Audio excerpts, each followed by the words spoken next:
Hello everyone. One of the most common phobias on our planet is the fear of being buried alive, or taphophobia. But is it possible to do it in real life? Let's figure it out. So, what would happen if you are buried alive? Let's get it on. The games have just begun. So imagine that you woke up in a dark enclosed space. You can't sit or move, and after a few seconds you realize that you are in a coffin. Yes, you're in a coffin, but still alive, which means that you can save yourself if you act quickly and strictly follow these instructions. So first of all, don't panic. We know it's hard to do it when you're actually in a grave, for crying out loud, but the calmer you are, the more chances you have for salvation. The fact is that there's not a lot of oxygen underground. In a regular coffin or box of the same size, there's enough oxygen for an adult person to survive for about 40 minutes. If you're scared, you breathe more heavily, and the oxygen won't last that long. With all of your strength, try to calm down and clear your head. You meditate? Well, great, it's time to do it. If you have a smartphone, try to call someone close. Most likely there'll be no signal under the ground, but you can try. If you can't connect with people on the surface, use the phone to light up the space around you. No phone? Then touch the walls. It's important to understand what exactly your coffin is made of. Most likely it's made from wood, and if the lid didn't break under the weight of the earth, then it is quite strong. On the one hand, that's good, because the earth could have just crushed you, and on the other, well, you'll really have to try hard to get out.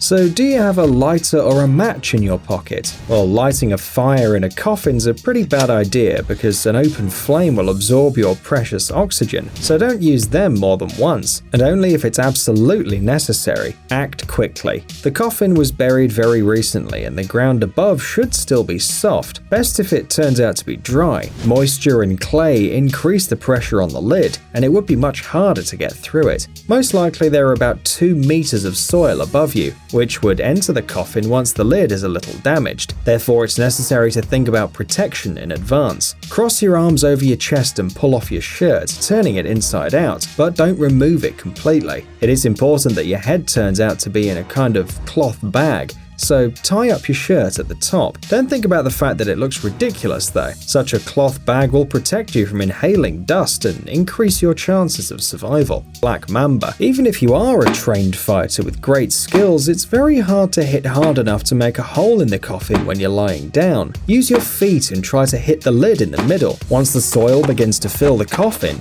use your hands and feet to try and ram it in such a way that you don't lose the ability to move.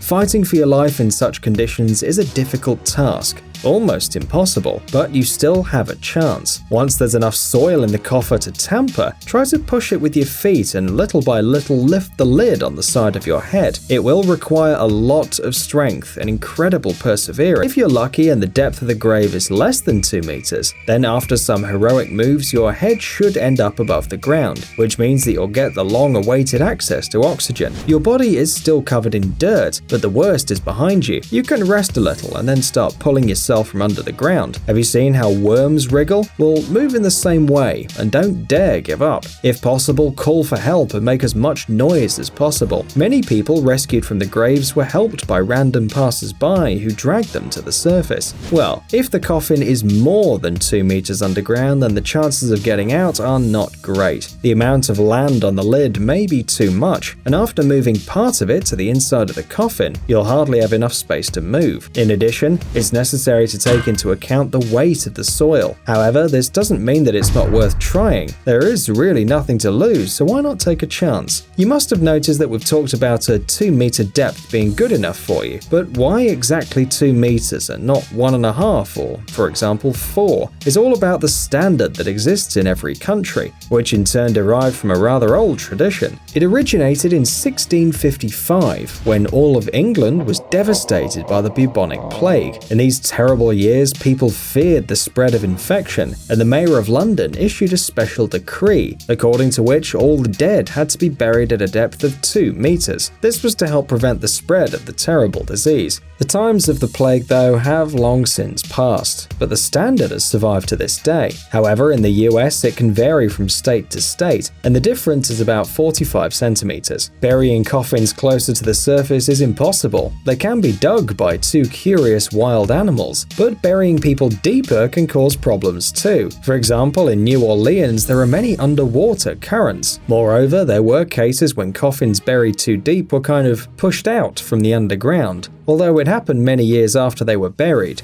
Therefore, if you are buried alive, don't count on it. There is also one more reason for this exact depth, but it works for countries with a more severe climate and really cold winters. The Earth under such conditions freezes just to a depth of 2 meters. Above this level, the water in the soil freezes in winter and melts in the summer, so it expands and contracts. So accordingly, it stirs and reels all that is at a shallow depth, including coffins. And although the people in them don't really care, tradition is tradition. Well, so you feel a little uneasy and you're about to get a new phobia. But don't worry, because you aren't alone. Taphophobia is considered one of the basic fears of the human psyche. Testimonies of taphophobia can be found all throughout history, all because of the fact that a person who's unconscious or in a so-called lethargic sleep is really easy to mistake for a deceased person. For example, in 1344, the Italian poet Francesco Petrarca slipped into a lethargy and was considered dead and laid like this for as long as 20 hours. In accordance with the Italian laws at the time, he was supposed to be buried within 24 hours after his death, but then Francesco suddenly woke up, shocking everyone. After this incident, Petrarch lived for another 30 years. Of course, the authorities, as far as they could, tried to deal with these erroneous funerals. In 1772, a German duke imposed a mandatory postponement of the funeral until the 3rd day to prevent the possible burial of a living person,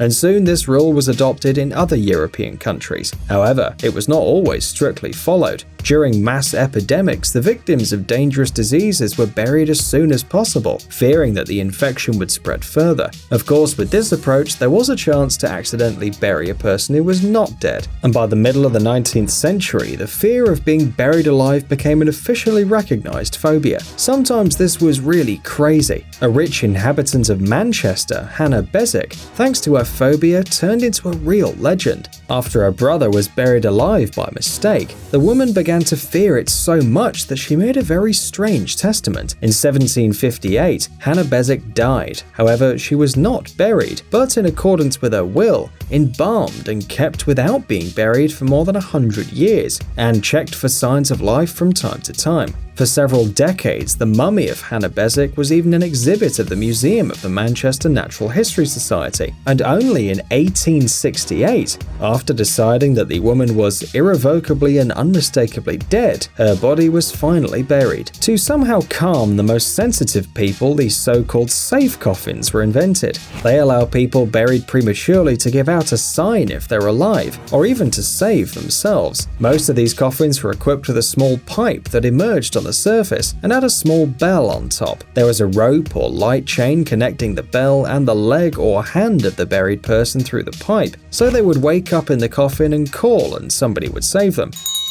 Pretty convenient. The inventors even came up with special protection systems against accidental ringing, and some safe coffins were even equipped with small windows so that the watchman at the cemetery could look and see if the deceased was, well, deceased, and if everything was in order there. By the way, although modern medicine can fairly accurately determine whether a person has died or not yet, safe coffins exist even now. For example, in 1995, the Italian inventor Fabrizio Caselli invented and patented a modern analog. His project included an alarm activated from the coffin, a communication system like a door phone, a portable flashlight, a breathing apparatus, a cardiac monitor, and a pacemaker. Perhaps today you can find more advanced versions of safety coffins, for example with Wi-Fi or a touchscreen. Who knows? By the way, in the famous show The Mythbusters, one day they checked whether it was possible to get out of a coffin using the method from the movie Kill Bill. Alas, the results were disappointing. A special robot that kicked the coffin lid from within couldn't make a hole in it after 600 strong strokes. But even assuming that it could do it, the Mythbusters didn't succeed. They managed to get out only from under a 60cm thick layer of soil. 2 meter thick soil would fill the coffin in just a few seconds.